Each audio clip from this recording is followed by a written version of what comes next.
Hi everyone दोस्तों, आप सभी लोग कैसे हैं? कमेंट बॉक्स में मुझे ज़रूर बताइए। बेशक जिसने हक को पहचान लिया वो कामयाब हुआ इस दुनिया में भी और आखिरत में भी। इस्लामी लोगों के बीच एकता और देखभाल की अवधारणा के कारण ही लोग इस्लाम में परिवर्तित होते हैं और प्रत्येक धर्मांतरित इस्लामिक फॉलोअर ने सोशल मीडिया पर कुरान और इस्लाम के बारे में अपनी भावनाओं को बहुत ही अच्छी तरीके से समझाया है। ऐसे ही आज का ये वीडियो है। तो आज की इस वीडियो में दोस्तों हम देखेंगे किस तरीके से एक हिंदू भाई ने खुद को अल्लाह के रास्ते में हर रिश्ते को कुर्बान कर दिया और अल्लाह के लिए अपनी दुनिया फना कर दी। तो दोस्तों आइए हम लोग पहले ये वीडियो देख लेते हैं। एक ख्वाब था, अल्हम्दुलिल्लाह अल्लाह सुब्हान ताला ने आज वो कबूल किया, पूरा किया ज़िंदगी में। मैं सोच भी नहीं सकता था इतना मेरे रिवर्ट भाइयों के सामने मैं रहूँगा, क्योंकि मेरी खुद की ख्वाहिश थी पूरे इंडिया में जितना भी 7-8 साल। 2010 में मैंने इस्लाम कबूल किया, 2009 में मेरी शादी हुई थी, 2009 तक मैं अपनी ज़िंदगी गुजार रहा था जिस तरह से एक आम जाहिल या जिस तरह से गुजारते हैं। 2010 में इस्लाम कबूल करने के बाद अल्हम्दुलिल्लाह 2012 में मेरी वाइफ, मेरी अहलिया ने इस्लाम कबूल किया। इस्लाम कबूल करते हुए साथ में ये भी बड़े मसले सामने आए कि कौन हमारी गवाही देगा, कौन एडवोकेट सामने आएगा। कोई भी सामने को आने को तैयार नहीं।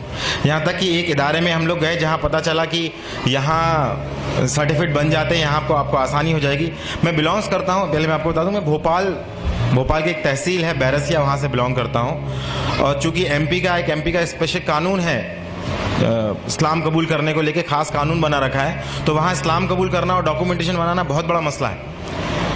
तो इस तहत में जब महाराष्ट्र में एक जगह गया पर्टिकुलर, वहाँ पे जब मैंने पता किया कि वहाँ इस्लाम कबूल होने के बाद वहाँ पे डॉक्यूमेंट्स बनते हैं, तो उनकी एक शर्त थी कि आपको खतना कराना पड़ेगा तो ही आपको डॉक्यूमेंट्स बनाएंगे। जैसा कि आप बताया कि बहुत सी शर्तें होती हैं, एक शर्त वो 2-3 साल तक वो परेशान होता रहा, बट डॉक्यूमेंट्स नहीं बने। डॉक्यूमेंट्स नहीं बनने के कारण लोग मुझे बहुत परेशान भी करते थे। अल्हम्दुलिल्लाह अल्लाह सुब्हान ताला ने एक चीज़ महसूस करा दी इस बीच सारी, कि मुसलमानों का बिहेवियर, गैर मुस्लिमों का बिहेवियर, मुश्रिकीन का बिहेवियर आपके प्रति क्या है। सारी चीज़ अल्हम्दुलिल्लाह साथ में कुरान में पढ़ रहा था। पढ़ते पढ़ते सारी लोगों की साइकोलॉजी अल्लाह ने समझाई, पूरी तरह से मुतमईन कि अब अगर अल्लाह सुब्हान ताला ने ज़िंदगी दी है और उसने अगर मुझे ईमान दे दिया है तो वो खिलाने और पिलाने वाला वो है, तो मुझे किस चीज़ की फ़िक्र है और मुझे किस चीज़ से डरना है। अल्हम्दुलिल्लाह जैसे जैसे मेरी दाढ़ी बढ़ती गई, जैसे जैसे टकने के ऊपर पजामे ऊपर गए, लोगों को जो चिढ़ाते थे, जो कॉन्स्पिरेसी करते थे, लोग जो बहाने बनाते थे, वो दूर हटने लगे कि अब ये वापस नहीं आ सकता, अब ये वापस नहीं आ सकता। यहाँ तक कि मेरे परिवार वाले भी जो बहुत मुश्किल से, बहुत इतना सुबह शाम ताने सब कुछ, यहाँ तक कि मैं सुबह ऑफिस से जाता था, मेरी शाम को वाइफ जो है इतनी ज़्यादा मतलब तानों से भरपूर मिलती थी कि मतलब उसकी ब्रेन वॉश और सारी चीज़ करने में वक्त लगता था। तो इतना परिवार वालों, वालिदैन सबके से इतना परेशान हुए परे, मगर अल्हम्दुलिल्लाह जहाँ कुरान ने समझाया कि नहीं कुछ भी नहीं होता, जैसे इस्तिकामत हुई, जो कहा कुरान में वैसा करना, जैसी शरीयत बताई गई वैसा करना, नबी करीम सल्लल्लाहु अलैहि वसल्लम जैसा बताया वैसी सुन्नत फॉलो करी, झूठ, गीबत, चुगली ये घर से दूर करी। एक गैर मुस्लिम परिवार में जैसे ही दूर करी, अल्हम्दुलिल्लाह जो वाइफ के राइट्स थे, जो सास के राइट्स थे, वो राइट्स जैसे सेक्रीफाइड किए तो घर में बड़ा बवाल मच गया। बवाल जितना मचा उतना लोग ये समझ गए कि ये इंसान कभी झूठ नहीं बोल सकता, ये इंसान किसी लेवल पे किसी को धोखा नहीं देगा, ये खुद अपना नुकसान कर लेगा। ये इवन मेरे वालिद को आके लोग बोलते थे कि यार ये कितना ऐसा इंसान हो गया, इसको कुछ समझाओ, ऐसा हो गया, गद्दार हो गया। मेरे वालिद बोलते हैं कि मेरा बेटा अब 24 कैरेट का गोल्ड हो गया है, मगर बेवकूफ़। अल्हम्दुलिल्लाह अल्लाह सुब्हान ताला ने हमें तौफीक दी, हमारे डॉक्यूमेंट्स मेरे वालिद साहब की मदद से ही बने अल्हम्दुलिल्लाह। उन्होंने 2014 तक मुझे झेला, हमारे डिबेट चलते रहे 4 साल तक। उसके बाद फिर उन्होंने कहा कि तेरी इस्लाम की गंदगी लेके तू निकल जा, अपनी वाइफ बच्चों को लेके निकले। अल्हम्दुलिल्लाह हम लोग बाहर गए। उसके बाद कुछ समय बाद उन्होंने फ़ोन कर दिया, कलेक्ट्रेट, IG, SDM वगैरह सबको फ़ोन किया। फ़ोन करने के बाद बोला मेरा बेटा जो है ये इस्लाम कबूल कर गया, किसी ने इसका ब्रेन वॉश कर दिया, ज़रा देखो, हो सकता है देश के लिए नुकसानदायक हो सकता है। मेरे वालिद साहब फ़ोन करके बोल रहे हैं।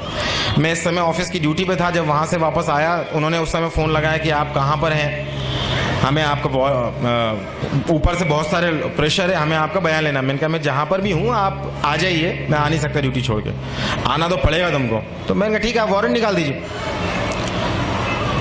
तो कह कब तक आते, तो मैंने कहा इतने इतने दिन में जब भी आता मैं आपको फ़ोन कर। जब मैं आया, आने के बाद मैं उनको बयान दिया, तो मैंने कहा आप 2 रजिस्टर खोल के बैठिए, एक मैं आपको बयान देता हूँ, लिखिए। मैं अपनी मर्जी से, किसी भी कोई प्रेशर से नहीं, मैं अपने इस्लाम कबूल किया, कोई पैसा नहीं, कोई नहीं पहचानता, कोई मेरे साथ सपोर्ट नहीं, कोई गवाह नहीं, बट मैं हूँ, क्या करना बोलो। दूसरी चीज़ मैं बोला, अब आप सुनिए कि मैं इस्लाम क्यों कबूल किया, क्योंकि तुम भी जानते हो ईश्वर है, कि मैं भी जानता हूँ ईश्वर है, और ये कुरान तुम्हारे लिए थाने में अल्हम्दुलिल्लाह। नेक्स्ट डे मेरी वाइफ के लिए बोले बयान लेके आ, उनका बयान होना। तो मेरी वाइफ को सब लोग और भी लोग जो थे वो डरा दिए।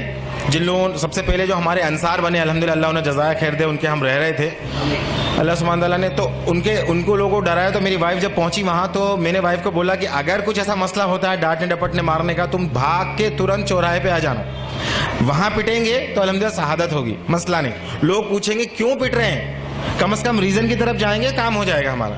लोग पूछेंगे क्या बात है, ऐसा क्या बेवकूफ़ बन गए इस्लाम में, ये हमारा काम हो जाएगा, लोगों के अंदर क्यूरियोसिटी पैदा होगी। अल्हम्दुलिल्लाह वहाँ पे भी ये मंजर रहा कि एक पुलिस वाला बच्चों को संभाल रहा है, एक पुलिस वाला बाहर गेट पर रोक दिया सारों को रोकने के लिए, एक पुलिस वाला मोहब्बत से बयान ले रहा है। अल्हम्दुलिल्लाह अल्लाह का करना ये हुआ कि एक पुलिस वाला हमको बोलता है अब ये जो तुमने बयान लिया उसके IT रिपोर्ट डाल के तुम उसका IT से इन्फॉर्मेशन लेके, RTI के तहत पूरी इन्फॉर्मेशन ले लो, तुम्हारे डॉक्यूमेंट्स बनाने में काम आएगी। वहाँ से डॉक्यूमेंट्स मेरे अब्बा की मदद से चालू हुए बनना। अब तक मैं क्या सोच रहा था कि मेरे अब्बा की इज्जत, मेरे अम्मी की इज्जत, मेरे रिश्तेदारों की इज्जत, अल्लाह सुब्हान तआला यहाँ एक बात समझा दिया, सबसे ज़्यादा मोहब्बत तुम्हें अल्लाह से करनी है, उसके बाद तुम्हें सबसे करनी है। अगर तुमने उसके साथ किसी और से ज़्यादा इमोशनल अटैच हुए, वहीं से तुम्हारी आजमाइश आएगी। तो ये चीज़ बड़ी मुश्किल से समझ में आई। जब तक मैं, मेरे अब्बा हैं, मेरी माँ हैं, इनके हुकूक हैं, इनके सारी चीज़ें हैं, ये सब चल रहा था। बेशक ये हुकूक है, इस्लाम कभी नहीं कहता रिश्ते तोड़ने को, बट वो बार बार रिश्ता तोड़ रहा है, रिश्ता तो तोड़ रहा है, शर्त रख रहा है। इस्लाम शर्त नहीं रख रहा। मैंने एक्सेप्ट किया, आप करना करो मत करो, मैं आपकी पूरी तरह खिदमत करूँगा, पर इस चीज़ को नहीं समझ रहे हो। तो एक इमोशंस, आज भी अगर इमोशन से ज़्यादा अगर हम लोग ज़्यादा तरजीह देते हैं, आज भी हम मुसलमान होने के बावजूद, तो अल्लाह सुब्हान तआला मुशरिकों के बारे में पहले ही फरमा चुका है कि ये लोग दुनिया पसंद होते हैं, ये लोग ख्वाहिश पसंद होते हैं, ये तो चाहते हैं तुम्हें, जब तक कि तुम्हें अपने उल्टे पैर ना फेर दें तुम्हारे पीछे से नहीं हटेंगे। फिर अल्हम्दुलिल्लाह इस्लाम एक्सेप्ट होने के बाद फिर लोगों को दावत तबलीग का काम चला, और इस बीच ये समझ में आया कि मुझे करना क्या है। फाइनली अल्हम्दुलिल्लाह मेरी जॉब चली गई 2015 में, अल्हम्दुलिल्लाह बोलता हूँ, क्योंकि बड़ा मुश्किल वो मुझे झेल रहे थे। उसके बाद उन्होंने कहा कि हम अपना, मैंने कहा सर क्यों चली गई जॉब, ज़रा मुझे बताएंगे। तो बोलते हैं हमारा एक डायमंड है वो चला गया, मगर हम मजबूर हैं।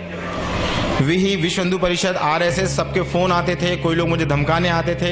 चूँकि मैं बिलोंग करता हूँ, बताना भूल गया, मैं बिलोंग करता हूँ जैन मज़हब से, जैन दिगंबर, जहाँ के मुनि बरहाना घूमते हैं, उस मज़हब से बिलोंग करता था। वो मुनि, उनसे डिबेट होती थी, डिस्कशंस होते थे, बहुत सारी चीज़ें होती थी।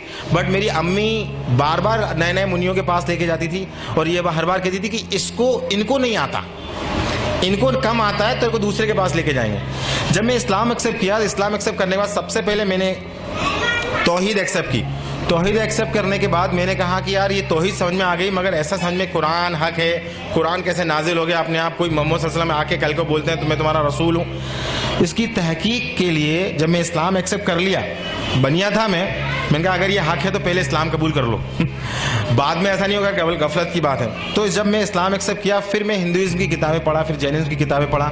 सब पढ़ने के बाद अल्हम्दुलिल्लाह स्कॉलर से डिबेट करने के बाद अल्हम्दुलिल्लाह पूरी सर्टेनिटी जब आ गई, अब फिर मैं गैर मुस्लिमों में काम भी करने लगा। और मुसलमानों के लिए जब उन लोगों के बीच जब मैं निकला, तो जब सबसे पहले मेरी जॉब गई तो मुझसे किसी मुस्लिम भाई ने मुझे जॉब दी, अल्हम्दुलिल्लाह उन्हें जज़ा खैर दे। मगर 1 महीने बाद वो जॉब चली गई। उन्होंने कहा ये नया मुसलमान आया है, पता नहीं इससे खतरा है, हमारा इंटरनेट से इल्म हासिल कर रहा है, गुमराह है, दूसरों को गुमराह करेगा। तो वो जॉब मेरी चली गई। फिर एक मुसलमान के घर हम रहने को गए, उन मसला अल्लाह उन्हें जज़ाया खैर दे, राह हिदायत पे दे, इंतकाम इनका ईमान पे हो। 1-2 महीने बाद, 1 साल तक उन्होंने रखा। उसके बाद कहा कि तुम हमारे में से नहीं हो, तुम हमारी बात नहीं सुनते, हमारे साथ नहीं जाते, उठते बैठते, तुम्हारे हमारे मिजाज नहीं मिल रहे, तुम खाली कर दो मकान भी खाली। अल्हम्दुलिल्लाह लगातार अल्लाह सुब्हाना ताला अपने दीन के हक होने, लोगों की जहनियत, और अगर जो अल्लाह का है जो अल्लाह का नहीं है, इस बारीक लाइन को वाज़े समझाता जा रहा था। तो मैं आज अपने सारे मुसलमान भाइयों को जो रिवर्ट है उनको मैं तो कुछ नसीहत है मेरी, जो तजुर्बे हूँ उनको मैं देना चाहता हूँ।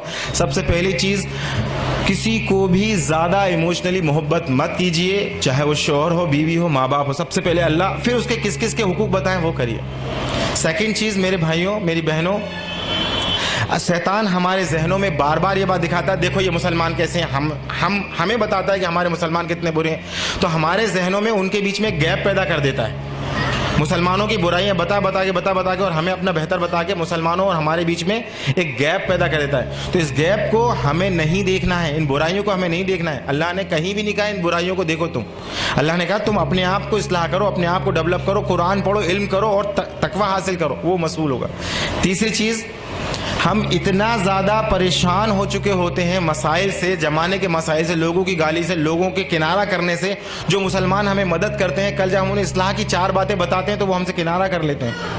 इन सारे मसाइलों से हम इतना ज़्यादा परेशान हो चुके होते हैं, तो अल्टीमेटली बात ये आती है कि हम इनमें कूद के उनको इस्लाह करने की कोशिश करते हैं। तो मेरा मशवरा यहाँ ये है कि केवल और केवल कुरान पहले अपने, अल्लाह भी कुरान में फरमा रहा है कि बचाओ अपने आप को और अपने अहलो अहल को जहन्नुम की आग से। तो सबसे ज़्यादा मेहनत करें अपने बच्चों और अपने बीवी बच्चों पे।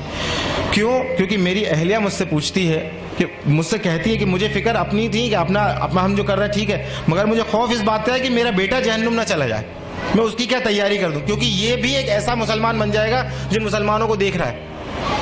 एक मुसलमान, एक होता है इस्लाम कल्चरल, जिसे हम सब आपस में ज़िंदगी गुजार रहे होते हैं, जिसमें रिवाज होते हैं, रीतियाँ होती हैं। ये कल्चरल इस्लाम जोन देता है, जहाँ उन्हें आसानी मिलने लगती है वो फिर से एक कल्चरल जोन में जाने लगते हैं। तो मेरा आपसे गुजारिश है, बहुत तजुर्बे की नसीहत मैं आपको रखना चाह रहा हूँ कि कल्चरल इस्लाम को पहचानिए। ये इस्लाम नहीं है। जिन रीति रिवाजों को आज मुसलमान फॉलो कर रहे हैं वो इस्लाम नहीं है। इस्लाम वो है जो अल्लाह ने दिया, जिसका दीन मुकम्मल नबी सल्लल्लाहु अलैहि वसल्लम करके, उसी को पहचाना, उसी पे चलना, ये कंपैरिजन। और लास्ट में आपसे बोल रहा हूँ, मुसलमानों के लिए हमें क्या करना है? हमें करना अल्हम्दुलिल्लाह, हमारे जो मुस्लिम भाई हैं उनके लिए केवल कुरान की, खुद कुरान की तरबियत लें और उनको कुरान एक आयत सीखें, उनको एक आयत सिखाएं और सिखाएं, और अपने आप लोगों को, जो रिवर्स भाई हैं उनके लिए क्या बेहतर से बेहतर कर सकते हैं वो करें। आखिरी में बात थी कि हम, मेरा क्या ख्वाहिश है, अल्हम्दुलिल्लाह भोपाल से मैं चाह रहा था, अल्हम्दुलिल्लाह मैं भोपाल का रहने वाला हूँ, और चूंकि मसाइल वहाँ इतने ज़्यादा बढ़ गए, जॉब चली गई, किसी ने मुझे मशवरा दिया आप यहाँ पर आके करिए काम, अल्हम्दुलिल्लाह आपके लिए कोई मसला नहीं है। अल्लाह ने यहाँ पे प्रोफेसर की जॉब दिला दी, अल्लाह ने वेल सेटल घर कर दिया, हिजरत की बरकतें दिखाई, ईमान इतना बढ़ा है अल्लाह ने, अल्हम्दुलिल्लाह। तो मैं चाह रहा था कि कोई एक इदारा ऐसा होता जो केवल रिवर्स के लिए काम करता। कुछ इदारे हैं जो दावत के काम करते हैं, मगर दावत के बाद क्या, उनकी तरबियत का क्या, उनके मसाइल का क्या। तो मैं इवन हैदराबाद में भी 2-2.5 महीने में सोच रहा था, ढूंढ रहा था कि कहीं कुछ ऐसा हो। अल्लाह का करना हुआ, कुछ एक हफ्ता भी नहीं हुआ मुझे पता चला अल्हम्दुलिल्लाह एक ऐसे लोग हैं, ऑर्गेनाइजेशन का भी नहीं पता था, ऐसे लोग हैं जो काम कर रहे हैं। अल्लाह सुब्हाना ताला उनकी मामलात को कबूल करे, उन्हें खूब दुनिया और आखिरत में नवाजे। ये बहुत बड़ा, वाकई बहुत बड़ा काम है, क्योंकि ये मसाइल वो लोग नहीं समझ सकते जो रिवर्स, जो जिन चीज़ों से गुजर के आ रहे होते हैं। अल्लाह उन्हें तौफीक दे मजीद। और मेरी गुजारिश है वो लोग मुझे कबूल कर लें, मैं उनके साथ जुड़ूं, उनके साथ काम करूं, उनका एक अहम हिस्सा बन के काम करूं इंशाल्लाह। और मेरे मुस्लिम भाइयों, रिवर्स भाइयों के लिए मैं खुद चाह रहा था कि एक ऐसा इदारा बनाना ही हैदराबाद में आके, अल्लाह ने इनसे जोड़ दिया। और उस इदारे का मकसद भी ये था कि इन रिवर्स भाइयों की तरबियत करना। अगर इनकी तरबियत रही, अगर ये अल्लाह से मोहब्बत करते रहे, इंशाल्लाह इनका कुछ नहीं बिगाड़ सकता, कोई भी, कोई कुछ नहीं बिगाड़ सकता इनका, क्योंकि अल्लाह खुद कह रहा है, क्योंकि हम अल्लाह के चुने हुए बंदे हैं। अल्लाह ने कहा कि अगर तुम ये काम नहीं करोगे, तुम किसी और को चुन लेंगे, तुमसे बेहतर होंगे। आज रिवर्स अल्हम्दुलिल्लाह कोई बात की कंप्रोमाइज, हर चीज़ कंप्रोमाइज करके बैठे हैं। अपना माल, औलाद, माँ बाप सबसे ज़्यादा कीमती होते हैं, इस सब का कंप्रोमाइज करके बैठे हैं अल्लाह के लिए। और आज मैं उनको भी एक खौफ वाली बात बता रहा हूँ रिवर्ट्स के लिए, कि अगर वो मुस्लिम कल्चर में आ गए, मतलब एक रीति रिवाजों में फंस गए, अगर इसको बुरा लग रहा है, उसको बुरा लग रहा है, इसको बुरा लग रहा है, अल्लाह की परवाह नहीं कर रहे, तो वो भी वैसे ही हो जाएंगे जिसको अल्लाह ने कहा कि इनको हटा के नई कौम लेके आऊँगा। तो मेरे भाइयों, खूब इल्म हासिल करें, केवल अल्लाह को राज़ी करने की बात करें। व आखिर दावाना अल्हम्दुलिल्लाहि रब्बिल आलमीन। अस्सलामु अलैकुम रहमतुल्लाह। तो दोस्तों, आप लोगों ने ये वीडियो देखा, मुझे वीडियो बहुत अच्छा लगा। आपको वीडियो अगर पसंद आया तो लाइक शेयर करके वीडियो के बारे में कमेंट बॉक्स में मुझे अपना ओपिनियन ज़रूर बताएं। मिलते हैं अगली वीडियो में। Till then, thank you very much, bye bye.